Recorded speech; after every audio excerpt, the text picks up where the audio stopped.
We have been testing and using 3 Mac Studios for over a week now, and they are incredible machines. But with that said, they are not without fault. So in this video, we're gonna cover the top downsides and issues that we have with this machine, both things that we discovered in our testing and things that you guys shared with us. So let's go ahead and jump right into it. This video is focused on giving you guys all the downsides so you guys can make an informed decision on if this machine is for you. And of course, we're actually working on a triple comparison between 3 different price points to help you guys choose the right one for you and talk about all of the benefits in a different video. So make sure you guys are subscribed down below. And with that, you can help us reach our goal of 1 million subscribers. Now, the first one that I have to talk about is something that's just gotten a little out of hand, and that is the SSDs that are built into this device. Now, this started out with our full teardown the day that we got the machines, where we found that no, the SSDs are not soldered onto the motherboard.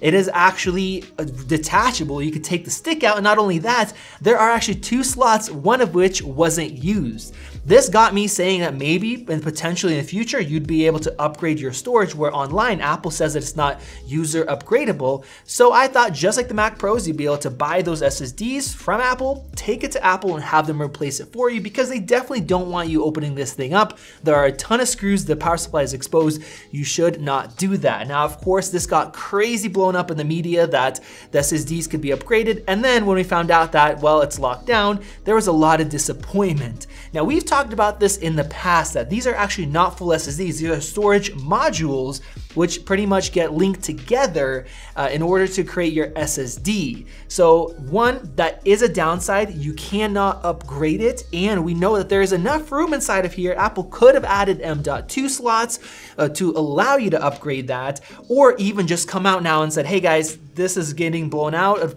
proportion. We will allow you to upgrade it, but you'll have to buy it from us and have us install it, or say, hey, that will never happen. Make sure you purchase the right amount that you need. Either way, in a desktop machine, it would be nice to have some upgradability, but at this point, you just need to buy an external SSD. We recommend the new Sabrent. We made a whole video about it. It's extremely fast over Thunderbolt or USB Type-C. So if you want to check that out, want to find the best solution, how do you make this yourself and save some money too, go ahead and check out that video after this one. The second one is the fact that the performance is limited even on the 24-core base model, which does not heat up at all. It is insane. Now, with the MacBook Pros that came out, we saw that there were some thermal throttling and limitations due to these powerful chips being in small laptops that are battery powered and have to be cooled down. And we saw that the chip actually slows down to 3 gigahertz instead of 3.2 running at full blast like the M1s do. But we figured that is because of cooling and things like that. And with this machine having this amazing cooler, they would actually allow you to use the full performance. And no, we found that no matter what we did,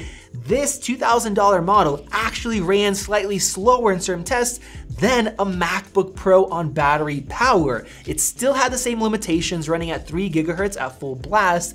And in some cases where the system would throttle down, for example, the graphics wouldn't run at full 1300, it'd run at about 1250 or so, we still had that same slowdown in this machine, even though the GPU was running at like 61 degrees Celsius full blast and the CPU at 71. That's after an extended test that's maxing everything out. It pretty much shows that this chip is limited exactly like the MacBooks are. There's a profile set for power usage and different things like that. That's not limited by thermal performance or fan noise or battery, anything else.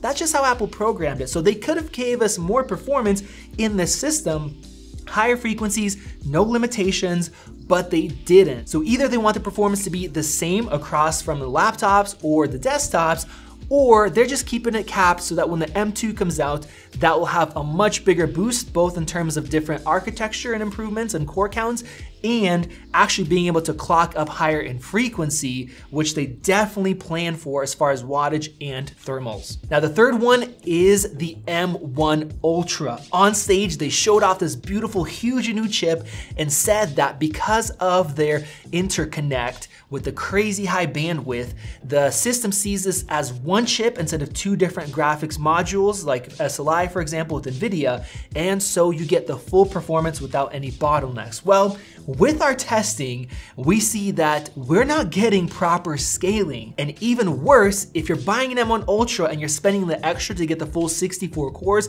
that they showed off on stage, which is $1,000, that actually has about 33% more graphics cores compared to the 48 core model. So you think you get extra performance, especially in benchmarks, right? Well, in GFX Bench Metal, which is very well optimized, we are only seeing a 16% increase in performance instead of 33% more cores. And in 3D Mark's Wildlife, which is also optimized, we're seeing a difference of 20%, and that is just GPU limited. So the scaling is not perfect. Now, to prove this, in our craziest test, the highest wattage we saw used was 87 watts, and on stage, Apple showed off a graph saying it's capable of 105 watts. And then with that, if we take these same graphics cores and we look at the M1 that only has 8, that actually runs at 15 watts. So when you scale all the way up to 64, you should be getting 120 watts total to get the peak performance. But we are only seeing 87, which is why the performance is also not scaling very well. So there's definitely something going on, and we know that thermal limitations aren't there. It's running super cool, insanely cool, like I said, 61 degrees Celsius when we were just hitting it super hard for an extended amount of time, and the fan was at idle, which is insane. So the scaling isn't working out as well as Apple kind of talked about. Now with that, we also are making that triple comparison to actually show you the increase in performance for real world tasks, not just benchmarks, and how much more performance you can expect if you're spending the extra for the M1 Ultra, or especially the extra $1,000 for the full unlocked one. So if you guys want to see that, make sure your notifications are enabled. Now the next one we have to talk about is software, and this is a huge disappointment for me.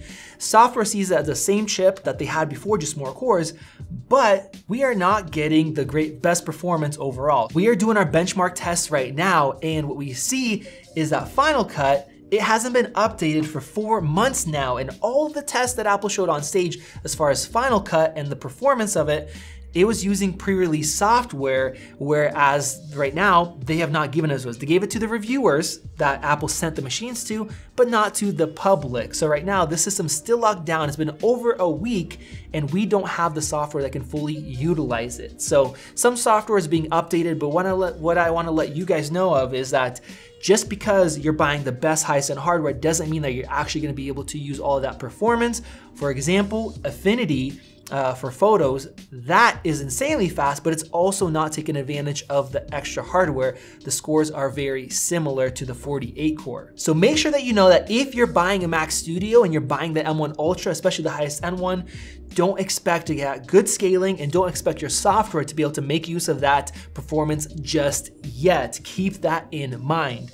Now, the other things I want to talk about are a little bit more simple, but they are downsides. For example, we have this HDMI port on the back. We got all these ports, but this HDMI is still an HDMI 2.0.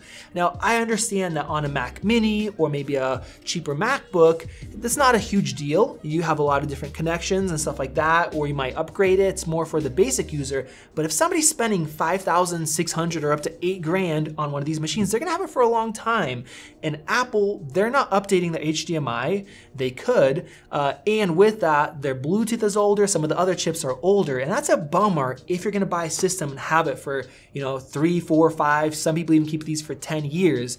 If you're buying a high-end system with spending a lot of money, it'd be nice to have the latest connections that have been out for years now to make it more future-proof. And the next one is the amount of RAM that is paired with these chips. Now, on one hand, it kind of makes sense because it's all built into a package, but on the other hand, when you are upgrading to that M1 Ultra and you're going from $2,000, you're jumping all the way up to $4,000, which is crazy. And a lot of that cost is not only the chip, but also because you have to upgrade your RAM as well. The minimum is 64 gigabytes. Now, sure, I guess it kind of makes sense to have more RAM if you want more performance, but we also have done a ton of testing and we show that 32 gigs of RAM performs identical to 64 in almost all the cases, even when you're running parallels and you're running Windows and you're running games and benchmarks in Windows and Mac at the same time. You're just throwing everything you can with tons of tabs. insanity with your system, the difference is almost not there because the unified memory architecture is just so insanely efficient and fast, and the SSDs are fast. So having to spend the extra money just to go for the Ultra makes it such a big jump that makes it kind of tough. Now, I wish that you could still get 32 gigs with the M1 Ultra. It'll make it a lot more affordable. Now we know that Apple, they're good at making you spend money. The RAM upgrades are expensive. If it's built into the motherboard, it's expensive, but now they have another step up on how to get you to spend more money because you don't have the option anymore to have a lower amount of RAM if your program doesn't need it, but more graphics performance on the other hand, if you do need more graphics performance. So that is a bummer, and that leads me into the price tag of these things. Now for $2,000, you're getting a great deal at the base price point. The M1 Max, the 24 core, you have enough RAM, SSD, it's a killer deal. But it's such a big jump from the Mac Mini, whereas for a lot of people, they cannot justify it. So it would have been nice to have something in between, maybe with the M1 Pro at the middle price tag. Now, we know that Apple's working on something like this. They are gonna address that need. We're not sure exactly when, hopefully soon, but that will probably have the M2 chip, which is gonna have faster single core performance and better efficiency and maybe better scalability as well. So if you're having a hard time spending that $2,000, or even more so if you wanna do upgrades, I would say just hold off a bit, wait on buying one of these Mac Studios and see what Apple offers, some there right there in between. And then of course, as far as the price, once again, like I mentioned, you're locked into those extra upgrades with high prices to go up to the higher end models. And overall, the system gets very expensive once you add in the keyboard, the mouse, and the display. So there you guys go. Those are our top issues with the Mac Studio. Some of these are major issues. It could be a big issue for you. Some of them don't matter as much. People have their own opinions, but we're putting it out there. Overall, this machine is really nice, especially if you can afford it and you can use the performance and your software can use the performance. We're glad Apple's getting back into desktops. So you go ahead and make sure you guys click that circle above if you guys want to see that triple comparison showing you the difference in performance in the real world with a bunch of applications and our full review. Check out one of those great videos right over there. This has been Max of MaxTech, and I'll see you in the next video.